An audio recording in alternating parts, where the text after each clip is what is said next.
Hello and thank you for joining us on our major news broadcast for the day on Ogtv. I am Adewole Dusumu. First, the highlights. President Tinubu makes key appointments into university governing councils.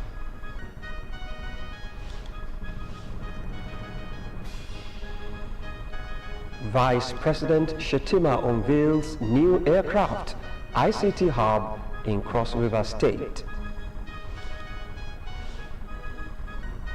16 inmates escape from Kefi prison in Nasarawa State. And US President signs order to extend China tariffs truce by 90 days.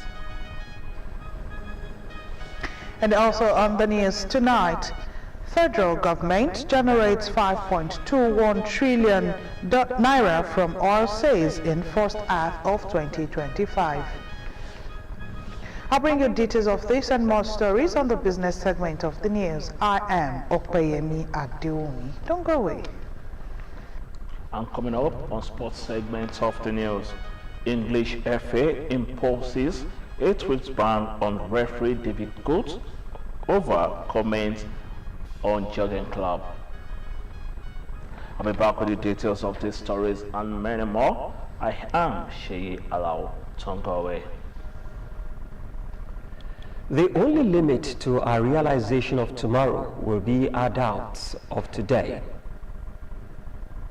You can watch us live on Facebook at Ogtv and Ogun State Television, YouTube at Ogtv Abeokuta, and on Ogtv website www.ogtv.com.ng/live.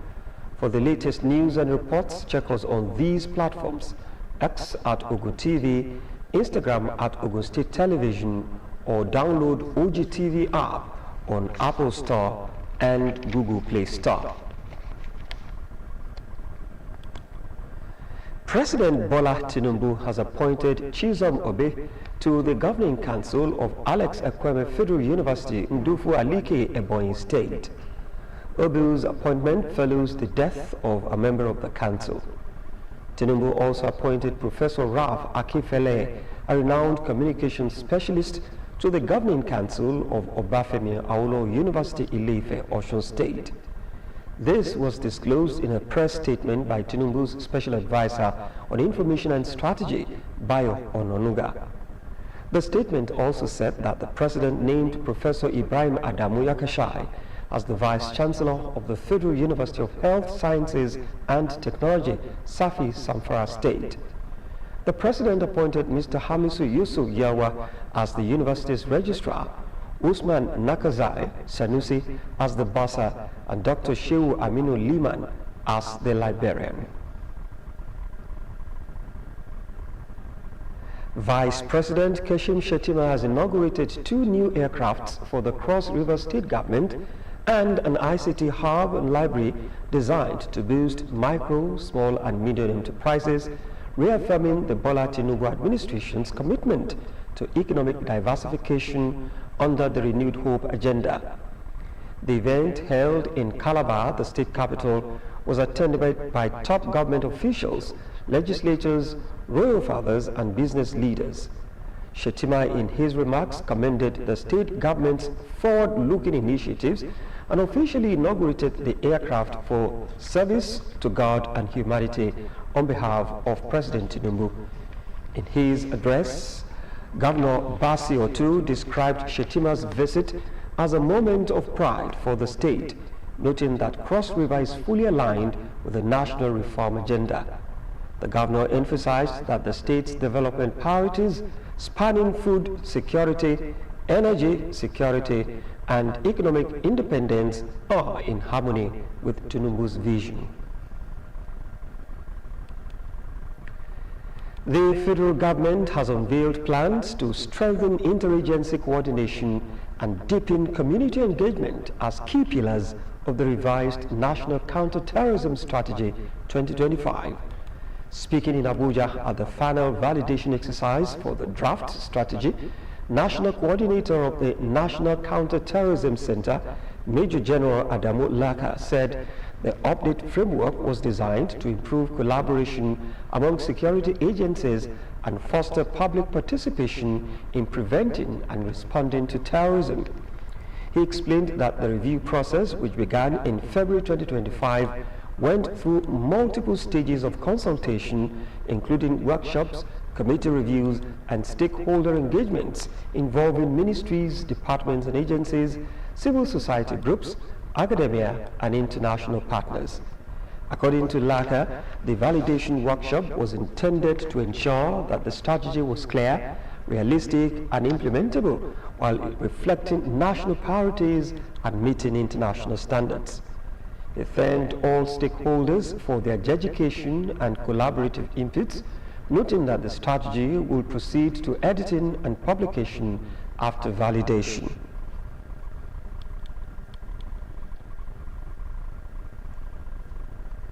The federal government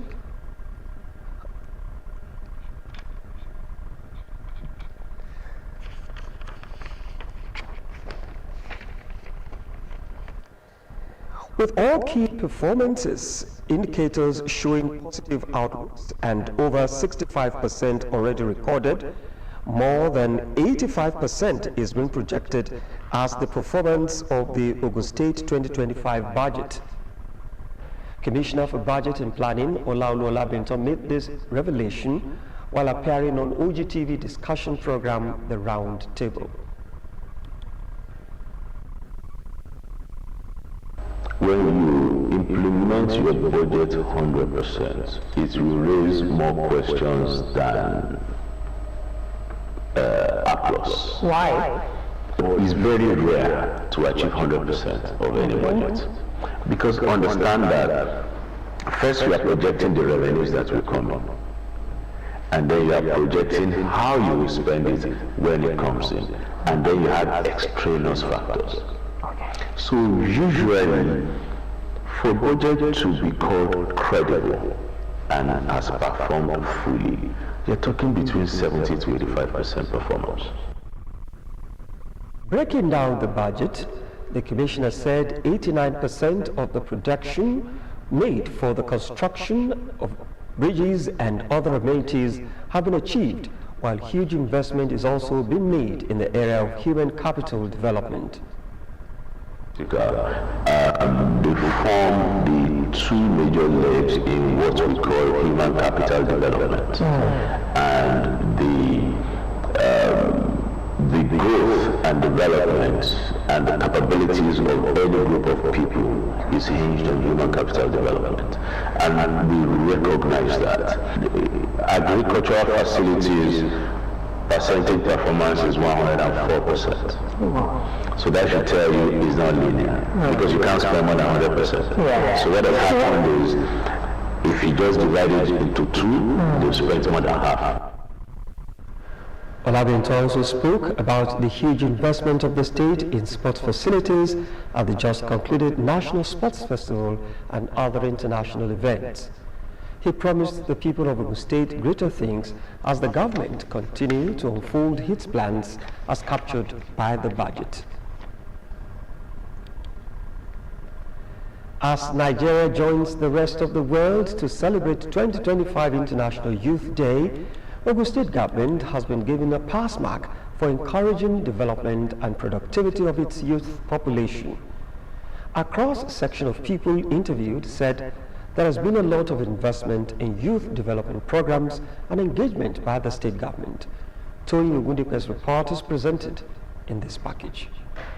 Every 12th of August is celebrated world over as International Youth Day because youth are indispensable partners in the Global Sustainable Development Goals. Research has shown that over 65% of Sustainable Development Goals are targeted to local and regional government, and there are quite a sizable number of young people involved in the day-to-day running of government programs in the state and local government. The number of recreational centers, including stadia, are not only on the increase, but are also getting their facilities expanded. This, to a large extent, has provided an opportunity for the young folks not only to test their managerial skills, but also their talents both locally and internationally. We are celebrating International Youth Day today just to awaken the conscience of young people that the future lies with you.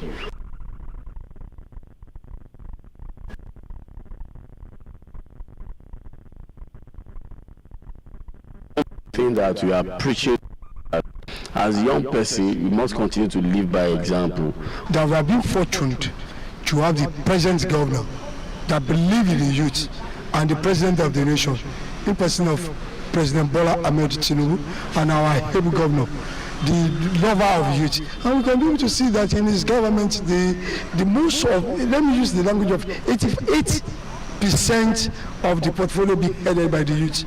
And we can be able to see different development in different infrastructure and aspects. Some stakeholders also believe training and civic engagement as vital platforms that amplify youth and promote youth innovation worldwide. Presently, we have numerous programs going on with the youth activities to support the government through vocational skills, vocational trainees. A lot of activities are going on. So, and because we know that without taking it up by ourselves, there's no tomorrow for everybody. Wherever we've been given to manage, we should, though there's this blood of youthfulness, but we should know that we are there to deliver what we ought to deliver. We shouldn't undo any position and act like I'm a youth, I can do anything I like. No, we should also be a letter to those that are coming behind us. 2025 Youth Day celebration is expected to remind government across the globe to renew their commitments towards empowering young people as key players in achieving sustainable development goals and participation in governance. Members of the Gateway Keep Fit Club have been urged to prioritize health living, manage stress effectively, and engage in regular exercise to stay fit. These were the messages from the Secretary to the Edo State Government, Tokunbo Talabi, and Head of Service, Kehinde Onosoya, during the club's 30th anniversary celebration at the MKO Abiola Sports Arena, Kuto Abeokuta. Emmanuel Dasaulu reports. Members of the Gateway Keep Fit Club converged on the MKO Abiola Sport Arena to mark the club's 30th anniversary. The celebration began with free health checks, followed by a sensitization walk led by Head of Service, Kehinde Onosoya, and Secretary to the State Government, Tokunbo Talabi.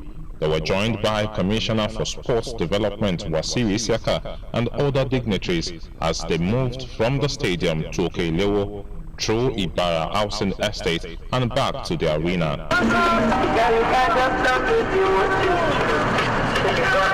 After the walk, members proceeded to their routine weekly exercises, which were complemented by a health talk delivered by former Head of Service, Dr. Nofiu Aigoro. 9, 10, 11, 12, 13, 14, 15, 16, 17. Whatever you do, you keep exercise as part of your routine. We cannot overemphasize the benefits of exercise. Goodwill messages from Commissioner for Sports Development, Deputy Chairman of the House of Representatives Committee on Youth Development, Honorable Joseph Adegbeson, Head of Service and Secretary to the State Government. Doing our physical exercises at the right time, which is, I believe, very, very important. And at the same time, I will bring this idea back to our National Assembly. Maybe this can be incorporated in the youth development curriculum. Sound mind, sound body. A healthy body, a productive body. A healthy workforce is a highly productive workforce. So the only message I have at this morning is to continue to encourage us on membership drive. We should not be selfish. each anniversary, we should put something significant on the table. Let's create some kind of competition amongst ourselves. Let's create a game sport. Let's learn new things. Let's create a swimming class. Let's make it a proper keep fit club. So I'm really enjoying all of us to let us take this thing. Now we are stable as a keep fit club.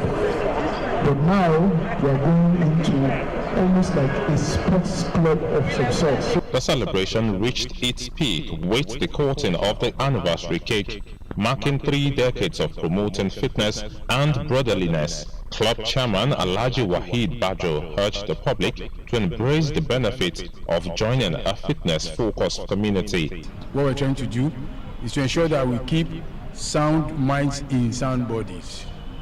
Because, you know, if one knows the benefit of exercising, the more you exercise, the healthier you are, the more fit, and the tendency you increase your longevity. Founded in 1995, the Gateway Keep Fit Club has grown significantly, building a legacy of wellness and unity among members. Emmanuel Dasaulu, Ogtv News. Still to come on the news, 16 inmates escape in Kefi jailbreak. More news and reports after the break.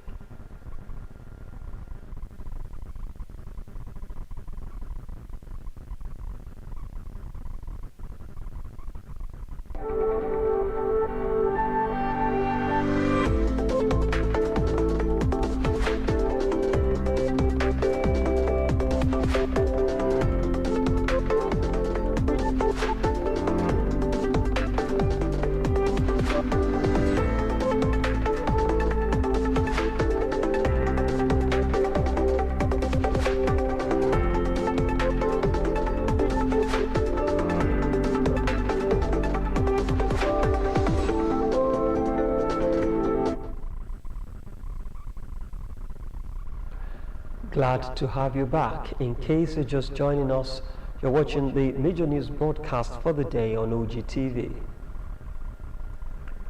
Chosen Life Christian University has held its 4th convocation ceremony with 30 graduates bagging different academic awards.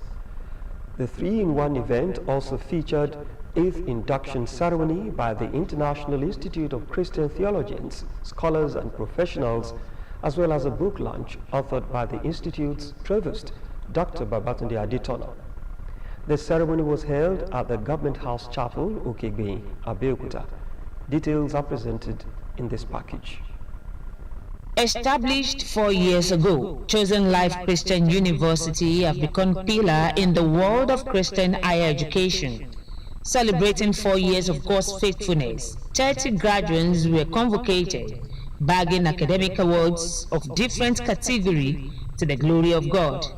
According to the Chancellor and President CLICU, Chaplain Professor Lumuyiwa Samuel, Chosen Life Christian University and its subsidiary International Institute of Christian Theologians, Scholars and Professionals are missionary-oriented, collaborating with other international organizations for credibility and acceptability. For us to be able to impact life, we need to keep on grooming them and inject them into continuous education, which is the basis of life. Delivering the convocation keynote address was the Vice Chancellor, Wisdom Holy Bible University, Ghana, Professor Livingstone Akochi, on the topic, discipleship as a medium of growing 21st century church. The capacity of impact to influence, to change and transform generation depends on the quantum of what you are influenced from your position of development. Now your position of development as a Christian starts from discipleship. 15 inductees were inducted into International Institute of Christian Theologians, Scholars and Professionals, which made it 8th in the series of the Institute. A book titled Church Management and Administration and Parallel Paths to Progress, authored by the Provost, Dr. Babatunde Adetono, was launched at the ceremony. Awards were presented to notable individuals for their contributions to the development of the institutes.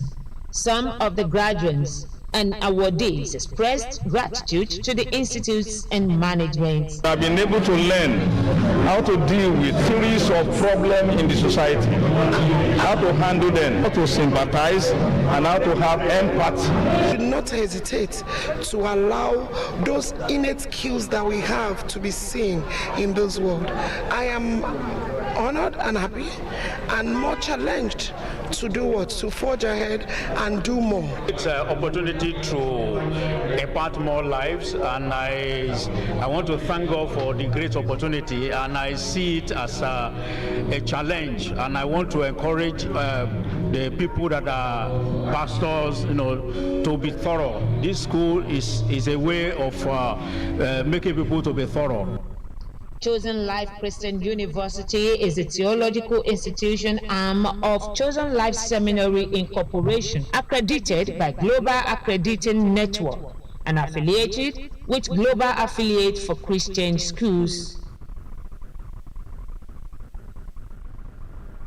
Speaker of the Ogun State House of Assembly, Right Honorable Oludaisi Elemide, has clarified that the intent of the Diversity, Equity and Inclusion Bill was for the promotion of social justice by establishing the Diversity, Equity and Inclusion Commission to serve as a catalyst and platform for the promotion of equitable representation, parity, entrenchment of social justice, and the prohibition of discrimination against vulnerable groups in all spheres of life and related matters. The Speaker made this clarification during the plenary while reacting to some people on X, formerly known as Twitter, who expressed fears regarding the protection of Ogun State indigenes under the proposed law. Correspondent Kola Oliosho covered the plenary. Details of his report are presented in this package. Reacting to the fears expressed on X, formerly Twitter, regarding the protection of Ogun State indigenes under the proposed law, Speaker Right Honorable Oludaisi Elemide recalled that the bill, which scaled second reading on the floor of the State House of Assembly, had been misconstrued, hence the need for the clarification. Right Honorable Elemide reiterated that the bill had no link to the concept of no man's land, stressing that its objective was to safeguard the fundamental rights of citizens and the residents of the state, especially the vulnerable groups and the less privileged. According to the Speaker, the bill, titled the Diversity, Equity and Inclusion Commission Establishment Bill 2025, sponsored by the Deputy Speaker, Honorable Bolanle Latifat Ajayi, was intended to promote equitable representation, enforce social justice, and eliminate discrimination against vulnerable groups across all sectors, thereby promoting equality and development of all sectors and human resources. He noted that the bill was part of the commitment of the 10th Assembly towards empowering persons living with disabilities, expanding access and reduce marginalization of the physically challenged and other vulnerable groups. He stressed that the essence of the bill was to address different areas of marginalization of the vulnerable groups and the less privileged in society, to promote gender mainstreaming and inclusion, re-emphasizing that the nature of most public structures in the country, which put the disabled at the disadvantaged, needed to be addressed. Elemide stated that the ongoing discussion on the bill, suggesting an entirely different meaning, was not part of the intention of the bill, positing that the state through the 10th Assembly was irrevocably committed to its trailblazing record for the progress and development of its people, and will not in any way copy or imitate whatever another state might have adopted.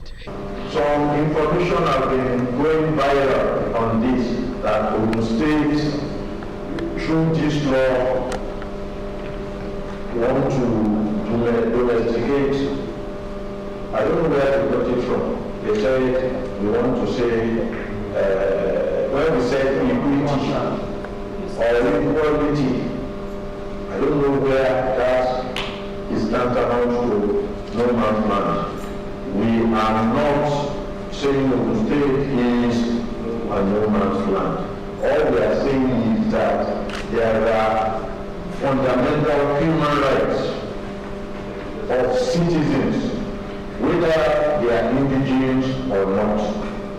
And on this, we are not talking about ownership of land or where to decide or who gives you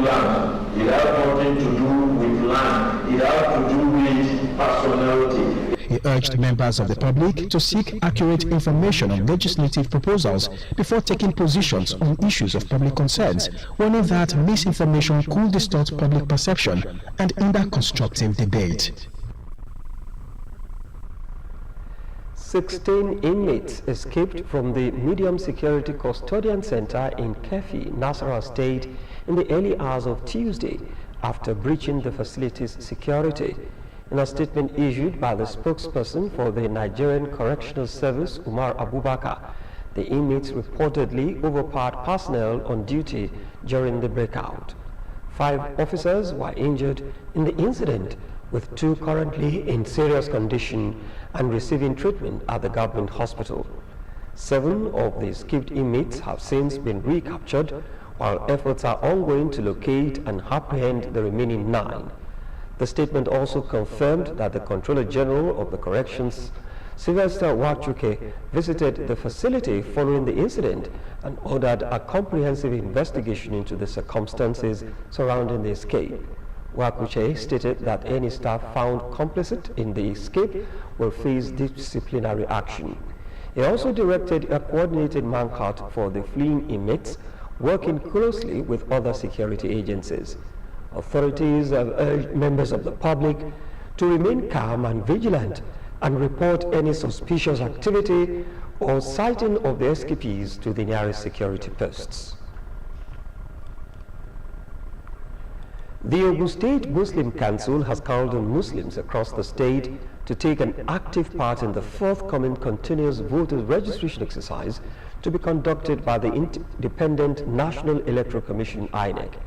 The appeal was one of the major resolutions reached at the Council's general meeting held at the Ijebu Central Mosque, with members from Egba, Ijebu, Yewa and Remo zones in attendance. The meeting announced the setting up of an 11-member Constitutional Review Committee and pledged to work with the League of Imams and Affairs to engage political parties, aspirants and electoral bodies ahead of the 2027 elections. It also endorsed the bill before the National Assembly to enhance women's participation in politics. Equally, it criticized the imbalance in religious programming on public-funded broadcast stations and called for fairness. The OMC urged Quranic schools to blend vocational training with formal education and to support efforts to address the problems of out-of-school children. In a bid to sustain the progress made so far, the Anonoye Area Community Development Committee of Irete Ijebu in Udubulu local government area of Ogun State has inaugurated a new set of executive members to steer the affairs of the council in the days ahead. Olashile Shotunde reports that prior to the election, a lecture was delivered on the roles of leaders and followers to community development. His report is presented in this package. The Anowoneyo Area Community Development Committee, Irete Ijebu in Odogbolu local government area of Ogun State, held an inauguration ceremony for its new leadership transition and achievements with the theme, Building a Better Tomorrow. Mr. Jimo Janyu gave a lecture on the impact of community development activities on the overall development of the society.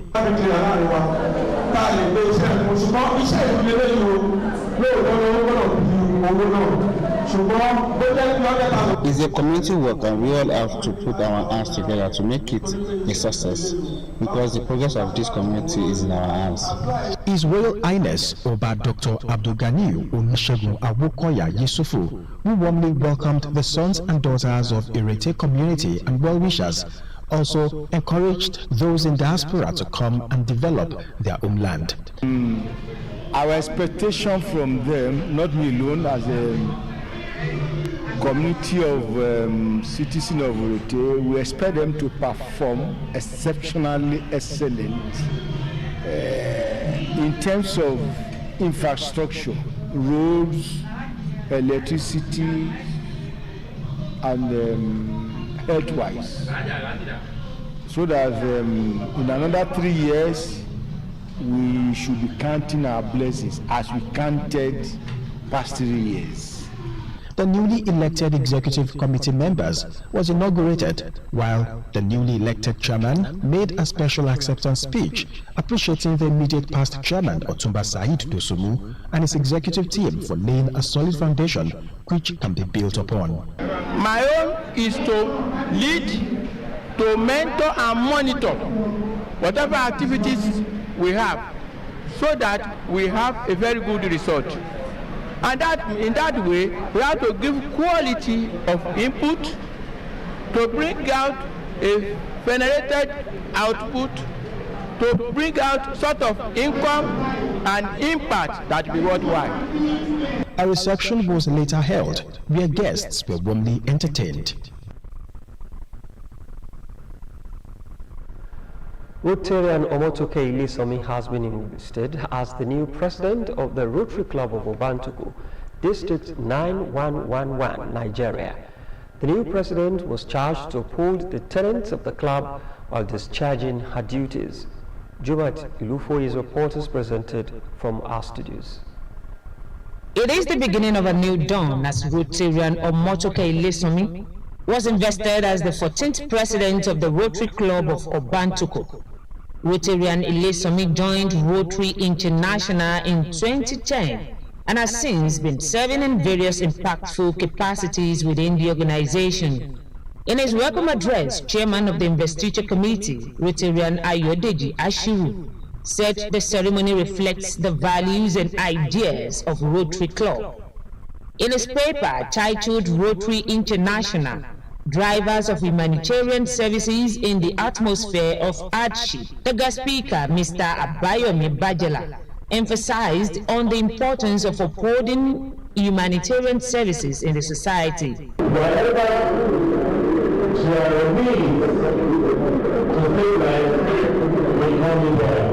League of past presidents of Rotary Club of Obantuku and other presidents who were present at the investiture ceremony gathered to officially invest Rotarian Omotoke Ilisomi as the 14th president of the Rotary Club of Obantuku.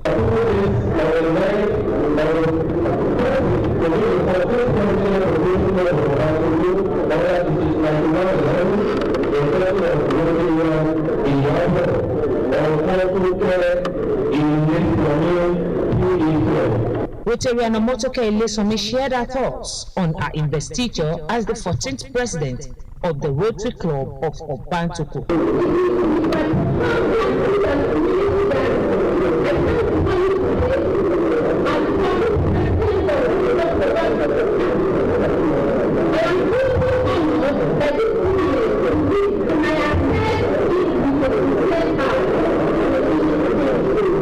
Guests, friends and family in their goodwill messages described Rotarian Ilisomi as a resourceful woman. For her to have attained the level of the presidency in the Rotary Club, it really shows that she has really done well. And on the investiture today, you can see that most of them or many of them are young youths just coming up, and we have to help them, we have to assist them, we have to support them, and that is what I have come to do.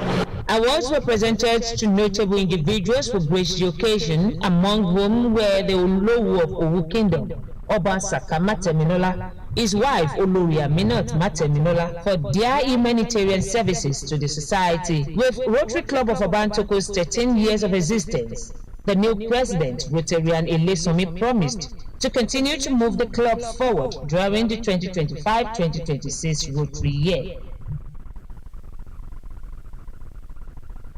The senator representing Ugu West Senatorial District, Senator Solomon Olamileko Adeola, has been given a rousing birthday celebration by friends and political associates in Yewa land. Speaking at the ceremony held at the Ashadi Aguloyi Pavilion in Ilaru, Minister of State for Health and Social Welfare, Dr. Kule Salako, described the chairman of the Senate Appropriation Committee as a transformational leader. Matthew Shomi completes the report. The Minister of State for Health and Social Welfare, Dr. Kule Salako, who thanked the Ogun State Governor, Prince Dapo Abiodun, for providing platform for Senator Adeola to come to offer his people quality representation, described the celebrant as a leader worthy of being celebrated.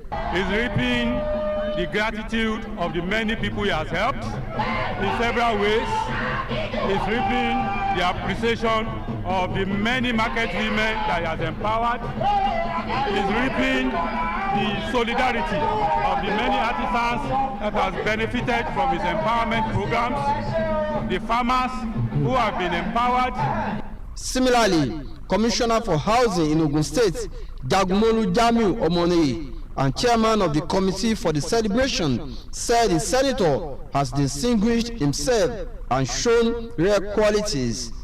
All these developmental projects in conjunction with the state government, for these people to have sponsored this celebration, to honor him, I think is a sign of respect and a sign of gratitude. Other members of the committee, political leaders in Ogun West, said this is a unique opportunity to honor the senator for his qualities. This is a celebration of the people. Senator Yayi's money is not even part of what we are doing at all. We all contributed. For Ogun West alone, we have more than 250 persons who made contribution. Of course, I proudly say that I'm one of the people that contributed. Never had it so good. So on this note, I want to wish him happy birthday, many happy returns of the day. Well, we are celebrating the Ashifa, the performance. What we are seeing here is a testament of his performance. And I'm happy that I'm here. We must appreciate him. This is just a token in celebrating him. We always describe my senator as a visionary leader. He has been doing it right from beginning. Representatives of communities in the senatorial district appreciated the lawmaker for donating transformers to their communities, saying this will bring them a new lease of life. Matthew Shomi, Ogtv News. Alaja Simiatu Oyarinu Akinlolu has been described as a woman of strong faith whose religious beliefs guided her actions and decisions towards her immediate family and all those who crossed her path during her lifetime. Family and friends stated these at the final burial ceremony for the late matriarch of the Akinlolu family. Abdurrahman Ayontayo was there. Details of his report are in this package. The final burial ceremony of the late centenarian was nothing short of a spectacle, a heartfelt yet glamorous affair where family, friends and dignitaries came together to honor, mourn and celebrate a remarkable life. The celebration radiated color and style as guests arrived in resplendent attires, their presence a reflection of the woman they came to honor. For her children, she was a woman of many parts, graceful yet strong, traditional yet modern, whose passing leaves a void words can hardly fill. She was an amazing mother and grandma to us. I mean, we met her very early on, like very early on. We knew her. She was always around. My mother is a blessed woman. She is the one I go to when I need advice, and I feel relieved when I seek her guidance. She taught us well. That is why she's being celebrated. She likes children around her.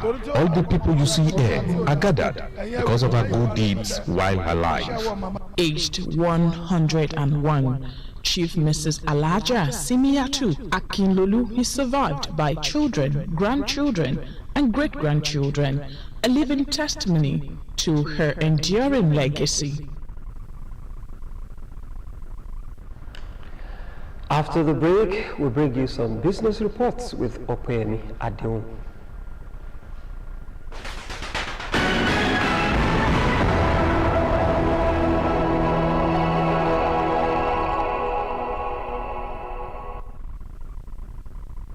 On Business News tonight, the federal government, through the Nigerian Upstream Petroleum Regulatory Commission, raked in 5.21 trillion naira from the sales of crude oil, gas and other economic activities in the first 6 months of 2025. It said the revenue inflow represents 42.7% of the record 12.2 trillion naira it generated in the entire 2024 fiscal year. The figure, however, represents only 34.7% of the 15 trillion naira revenue target set by the federal government for the Commission to implement the 2025 budget. The revenue was derived from royalties, gas sales, flood glass penalties, and joint ventures proceed. Revenue inflow obtained from the Commission's latest report submitted at the Federation Accounts Allocation Committee meeting document revealed that the January to June 2025 earnings include payment from Nigerian National Petroleum Company Limited, joint venture and production sharing contract, royalty receivables totaling 1.04 trillion naira for the period. Nigerians' average daily crude oil production rose to 1.507 million barrels per day in July 2025, surpassing the Organization of the Petroleum Exporting Countries (OPEC) target for the second month in a row. The update was contained in OPEC's latest monthly oil market report released on Tuesday, which revealed Nigerians' drilling performance. According to the oil cartel, the production figures were obtained through direct communication with Nigerian authorities. OPEC typically sources its crude oil output data from two channels: direct communication with members' country and secondary sources such as energy intelligence platform. According to the report, the current output represents an increase from the 1,505 million barrels per day recorded in June. The World Bank has approved a total of $8.40 billion, that is 12.89 trillion naira, in fresh loans to Nigeria over the past 2 years, according to data obtained from the World Bank's official website. The approval, covering June 2023 to August 2025, cuts across 15 projects in energy, education, healthcare, rural infrastructure, and governance. The amount comprises $1.95 billion from the International Bank for Reconstruction and Development and $6.50 billion from the International Development Association. The International Bank for Reconstruction and Development provides loans on commercial or near commercial terms to middle-income and credit-worthy low-income countries, while the International Development Association offers highly concessional loans and grants to the world's poorest nation. Nigeria secured $122.19 million in grants for 2 projects. In a statement, the World Bank disclosed that a new loan of $300 million was approved to Nigeria on August 7, 2025 for the solution of the internally displaced and host communities project. The naira slipped marginally against the safe haven currency during the first trading session of the week, while the dollar showed strength in the global market.